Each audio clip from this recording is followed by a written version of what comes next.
वालेकुम बिस्मिल्लाहिर्रहमानिर्रहीम। डारा एजुकेशन में आज से हम एक न्यू वीडियो सीरीज़ का आगाज़ करें और वो है पीएचपी की एक वेबसाइट जो कि आपकी ऑनलाइन भी होगी। तो इसके लिए हमने एक वेबसाइट ली हुई है और उसका नाम Y2U एजुकेशन है और हम इसी के ऊपर सबसे पहले देखेंगे कि किस तरीके से आपकी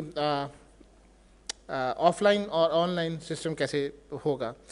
तो ये छोटे छोटे पार्ट्स में हम इसको वीडियो को करेंगे। इसके ऊपर पहले से एक इंस्टॉलेशन हुई थी, मैं उसको रिमूव कर रहा हूँ। सबसे पहले आप देखें कि इसके अंदर आप ड्रीम वीवर को ओपन कर लीजिए। ड्रीम वीवर में सबसे पहले आके आप साइट के अंदर मैनेज साइट्स कीजिए। मैनेज साइट्स का ऑप्शन आप खोलेंगे तो यहाँ पे एक न्यू साइट बनाते हैं, उसका नाम आप दे दें Y2U, जो भी आपकी वेबसाइट है उसका नाम दे दें। इसका एक लोकल साइट फ़ोल्डर होता है। लोकल साइट फ़ोल्डर कहाँ पे पड़ा होता है? www के अंदर आप उसी नाम से बना लें जिस नाम से आपकी वेबसाइट है। इससे ये फ़ायदा है कि आपकी फ़ाइल जो हैं आपस में मिक्स नहीं होंगी। इसको सेलेक्ट फ़ोल्डर कर दीजिए। ये करने के बाद आप सर्वर्स पे आ जाएं। यहाँ पे आप सबसे पहले आप लोकल होस्ट का सर्वर बनाएं ताकि जब आप अपने कंप्यूटर्स पे काम कर रहे हो तो आपकी लोकल पे काम कर सकें। तो मैं ये लोकल सर्वर बनाऊंगा। नेक्स्ट इसके अंदर से लोकल नेटवर्क देंगे। इसको सर्वर फोल्डर सेलेक्ट करेंगे तो ये वही www.y2u एजुकेशन के नाम से ही होगा। इसको सेलेक्ट कर दीजिए। नीचे आके URL दीजिए and check it out local host and वही नाम आपने देना है, लेकिन आप इसमें आपकी बैकस्लैश आएगी, वही नाम दीजिए जो आपका ऊपर है Y2U edu। सही है ये जी। यहाँ पे आएगा तो आपके पास एक और न्यू ऑप्शन आएगी कि लेट्स सपोज टेस्ट करें। रिमोट सर्वर है और आपका टेस्टिंग सर्वर है। आप इसको काइंडली टेस्टिंग सर्वर कर दीजिए। इसको आप सेव कीजिए और डन कर दीजिए। ये आपके कुछ फाइल्स यहाँ पे आपके स्ट्रक्चर आ जाएंगे। लेकिन अभी ये काम ख़त्म नहीं है। यहाँ पे मेरी इंस्टॉलेशन रिमूव हो चुकी है और मैं अपने यहाँ पे जो आपका कंट्रोल पैनल लिया हुआ है जहाँ से आपने साइट ली है, आप उसके सी पैनल में आएंगे। तो सी पैनल में आने के बाद सबसे पहले आप काम यहाँ पे अपना डाटाबेस बनाने का करेंगे। बेसिकली गलती आपकी ये होती है कि आप नीचे और आपकी ऊपर फाइल जो होती हैं उनके डाटाबेसेस आप गलत बना देते हैं। आप उसकी कनेक्टिविटी आप नीचे बनाते हैं और फिर बाद में वो ऊपर वर्किंग करने शुरू हो जाती है। तो इस वजह से ये आपके पास वर्किंग आती है। हमने इसके अंदर अपनी वेबसाइट के जो है वो लॉगिन कर रहे हैं।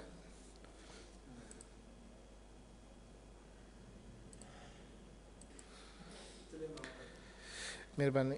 यहाँ पे आने के बाद आप सबसे पहले अपने MySQL डाटाबेसेस के ऊपर ओपन कीजिए। ये हर एक के पास ऑप्शन होता है MySQL डाटाबेस। इसकी ख़ास बात ये होती है कि जिस नाम से आपने ऊपर अपने डाटाबेसेस बनाने हो उसी नाम से आपको अपने लोकल होस्ट पे बनाना है। सो Y2 एजुकेशन डाटाबेस नाम रख दिया है या DB रख दें, ये मुख्तसर सा नाम रखें। सबसे पहले तो ये काम करें, क्रिएट डाटाबेस। आपका ऐड द डाटाबेस उसने कर दिया सक्सेसफुली। अब गो बैक करके देखें, ये एक आ चुका है Y2U। अब ये नाम आपको बेसिकली चाहिए, कॉपी करें इसको। इस नाम को कॉपी करने के बाद आप अपने लोकल होस्ट पे जाएं। ये लोकल होस्ट है।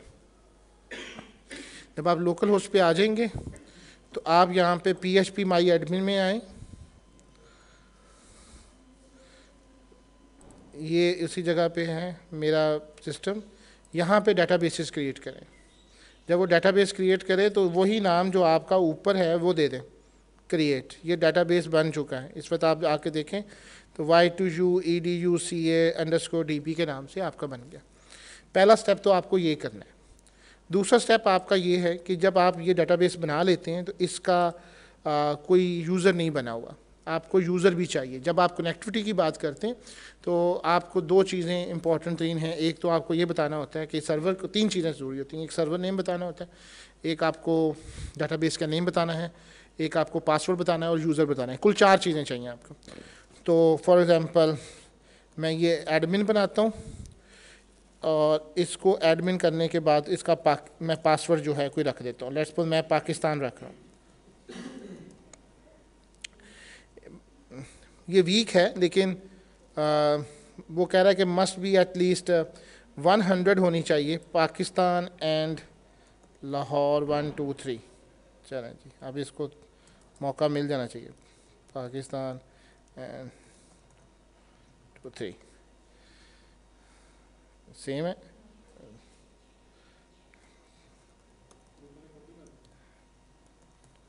कभी भी कॉपी मत कीजिए, इसका क्रिएट यूज़र कर दें।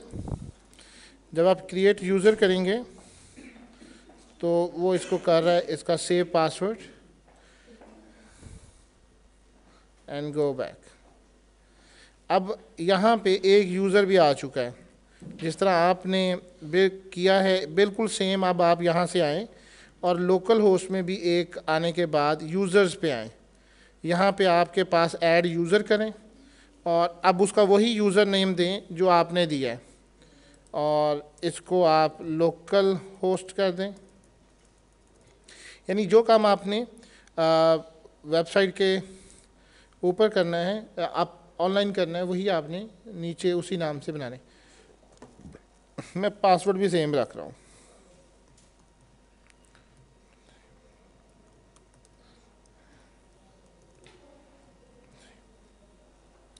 अच्छा, यहाँ पे और ऑप्शंस हैं, मैं अभी वहाँ पे भी करता हूँ। जब आप ये करेंगे तो आप इसके साथ सारी ऑप्शन इसको दे दें, क्रिएट डाटाबेस कर सके, चेक कॉल कर सके, give all kinds of permissions आती है, आप इसको गो कर दें।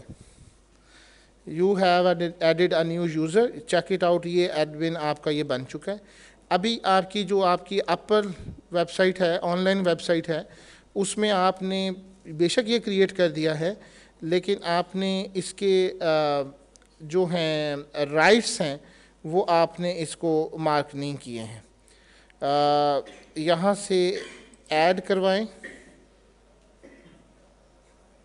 तो जब ऐड करवाएंगे तो आपके सामने उसी तरह से एडमिन की सारी लिस्ट यहाँ पे ओपन हो जाएगी। ये ऑल प्रिविलेजेस दे दें, मेक चेंजेस कर दें, तो ये आपका जो यूज़र है उसको ऑल काइंड ऑफ प्रिविलेजेस मिल जाएंगे। So this is the method by which you can do that, कि आप किस तरह से अपनी पहले कन्फिग्रेशन सेटिंग करते हैं। ये कन्फिग्रेशन सेटिंग नहीं होंगी तो आप जितना मर्ज़ी जोर लगा लें, आपकी वेबसाइट के ऊपर आपकी फ़ाइल्स रन नहीं होंगी। अब दूसरा काम ये होने के बाद, अभी हमारा काम यहाँ पे ख़त्म नहीं हुआ, अभी हमें इसके ऊपर अपनी कन्फिग्रेशन सर्वर साइड स्क्रिप्टिंग की चलानी है। तो आप लोगों को एक इसकी कन्फिग्रेशन फ़ाइल भी आई होती है। अब हमने यहाँ ड्रीम वीवर में इसकी जब साइट मैनेज साइट की है, तो अभी तक हमारी लोकल साइट बनी है। आप इसको क्लिक करेंगे तो अब हमें एक रिमोट साइट चाहिए। रिमोट साइट का मतलब है कि जब आप यहाँ से फाइल्स को भेजें तो ये अपर पे चली जाएँ। एक प्लस और कीजिए और इसका नाम फॉर एग्ज़ाम्पल सर्वर कर दें, FTP कर दें। अब बेसिकली आपको ये एक FTP जो है ना एड्रेस आपको भेजा होगा। अगर आपने इसकी कॉन्फ़िगरेशन देखनी है तो आप उसी ईमेल पे चले जाएं। अच्छा, आप अब ये कीजिए, जब आपके पास ये पासवर्ड वगैरह आपके पास आ जाए, मैंने जो आपकी FTP लॉगिन दिए हैं, मैंने वो लॉगिन देने के बाद इसकी एक टेस्ट मेल कर दीजिए।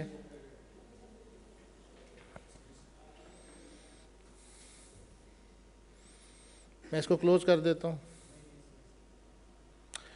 Dream Weaver connected to your website successfully, आपकी रिमोट एरियाज़ पे भी कनेक्ट हो गई है। जब आपका ये मैसेज आ जाए, इसके मतलब है कि आपकी सारी कॉन्फ़िगरेशंस आपके साथ ओके हैं।